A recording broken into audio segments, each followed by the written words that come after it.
मेरे प्यारे देशवासियों, हमारे मध्यम वर्गीय परिवारों के सामने एक बहुत बड़ा बोझ बन चुका है कोचिंग क्लासेस की स्पर्धा। हर माँ बाप को लग रहा है कि कोचिंग क्लास में बच्चे को नहीं भेजा तो हम प्रतिष्ठित परिवार नहीं है। इन गरीब और मिडिल क्लास परिवारों की हम चिंता करते हुए हजारों करोड़ रुपए का उनका खर्च है वो भी बचे, बेटे भी अपने आसपास रह सके, उनकी देखभाल हो सके, परिवार पर आर्थिक बोझ न आए। और इसलिए हमने युवाओं के लिए विभिन्न परीक्षाओं की फ्री ऑनलाइन कोचिंग हमने करने का निर्णय किया है। डिजिटल पब्लिक इंफ्रास्ट्रक्चर है, हमारे पास उत्तम टैलेंट है, टीचर्स हैं, उन संसाधनों को जोड़ करके हम देश के नौजवानों को फ्री कोचिंग देने का एक पूरा नेटवर्क हम खड़ा करने वाले हैं। मेरे प्यारे देशवासियों, मैं हमेशा कहता आया हूं, जो खेले वो खिले।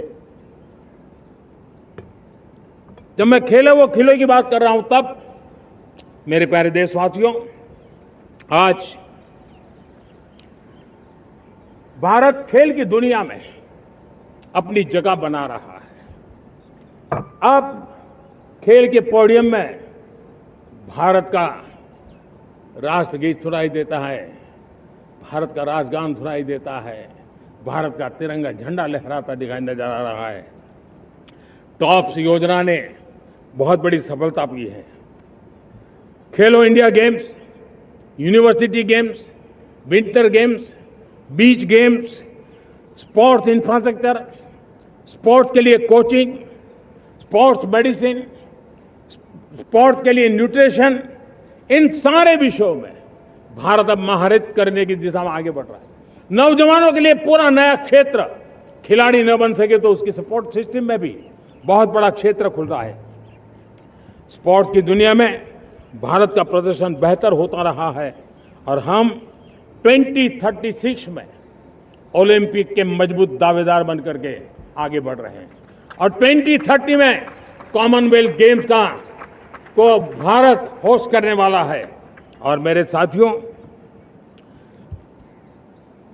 दुनिया में जो ओलंपिक की खेल होते हैं, करीब 40 प्रकार के गेम होते हैं और करीब 350 साढ़े 350 स्पर्धाएं होती हैं ओलंपिक में।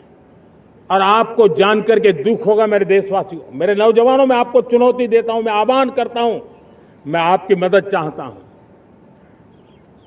350 जितने स्पर्धाओं में भारत 2/3 खेलों में कहीं होता ही नहीं, हमारी मौजूदगी नहीं होती, हम क्वालिफाई नहीं होते हैं।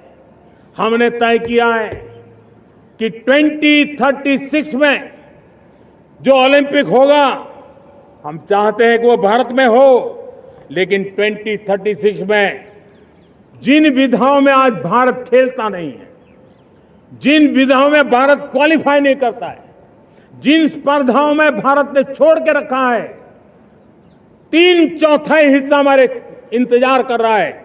भारत उस पर बल देगा और इसके लिए हम टैलेंट हंट का एक अभियान भी चलाना चाहते हैं।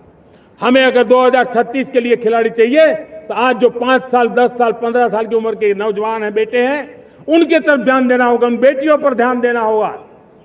और इसलिए 5 से 15 उम्र के बच्चों में खेल प्रतिभा ढूंढने के लिए गांव-गांव, शहर-शहर, स्कूल-स्कूल एक टैलेंट हंट का अभियान चलाया जाएगा। बच्चों की प्रतिभा को देखा जाएगा और फिर उनको स्पेशल ट्रेनिंग दे करके देश के लिए खेलने वाले अच्छे खिलाड़ी बनाए जाएंगे। मेरे प्यारे युवा, देश के सामने, देश के नौजवानों के सामने नशा एक बहुत बड़ा संकट बनता जा रहा है।